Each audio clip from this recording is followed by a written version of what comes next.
When Republicans passed the big ugly bill, they rewrote Medicaid in ways that were made to look like savings, but were really designed to push people off of their coverage.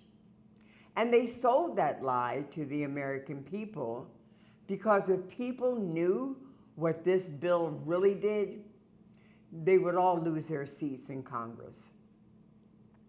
They changed eligibility rules, created layers of paperwork that make it harder for folks to stay enrolled, and cut funding that communities needed. The result?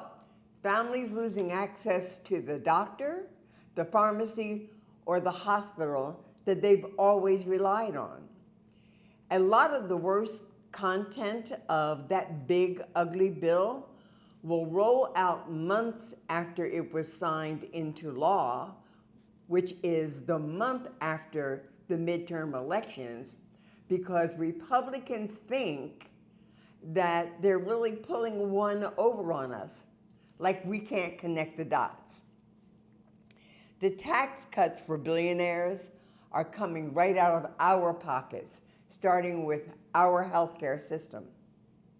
But more immediately, the current Republican government shutdown is giving us a taste of what Republicans are willing to do to make Trump and his donors very happy. And that's keeping families from any opportunity to help themselves. This Republican shutdown has stopped funding for services that connect children to care, that feed families and support working parents. And when the funding runs out and the government still isn't open, those programs will lose staff, reimbursements will slow to a halt, and state agencies will face gaps in support that make the new Medicaid rules even worse to implement. Insurers are already sending out pricing information for next year, assuming the ACA, the Affordable Care Act, subsidies expire. And that means premium increases that hit working families in New Jersey and across the country are on their way. Taken together, Trump's big ugly bill and this shutdown are one whopping attack on the same people, the parents who are already stretching every dollar, and the children whose futures depend on stability. On Friday, I visited the Children's Home Society of New Jersey.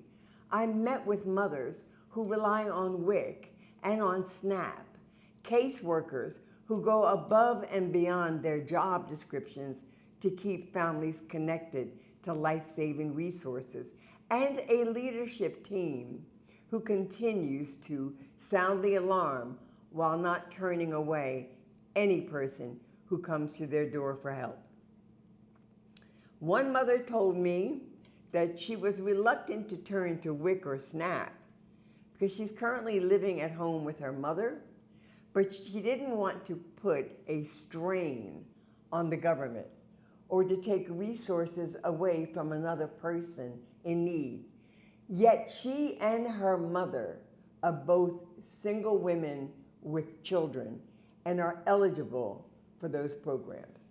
The entire purpose of these programs is to help lift struggling families up before they hit the bottom. And yet, the Republican narrative of scarce resources and public is shaming, and it is deterring people from getting the help that they need for themselves and their families. We talked about how their Head Start and Early Head Start programs are an essential pathway to setting young families up for success, but how many families are at risk of losing access to essential child care thanks to the Republican legislation. Head Start requires that children be up to date on physicals and immunizations, and that a flu shot is recorded by December to remain enrolled. But if a parent loses Medicaid coverage, because of the new requirements or gets priced out of their premiums in the new year, their child can't get the checkup or a vaccine that is required. Without the proof of care, the child can lose their spot in Head Start or licensed child care center. That means a parent may have to stay home instead of going to work. The combined effect is families losing health care, losing child care, and losing steady paychecks. Programs like WIC and SNAP are meant to catch families before they fall, but they too are running out of funding as the shutdown drags on and on. When families lose health care, food assistance, and child care at the same time, the damage spreads far beyond one household. Hospitals absorb unpaid costs, small businesses lose workers, and school attendance drops. The ripple effects reach every corner of our economy.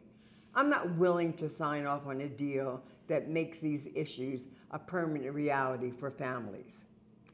Democrats, they're working to reopen the government with a budget that restores funding and protects the programs that keeps families afloat.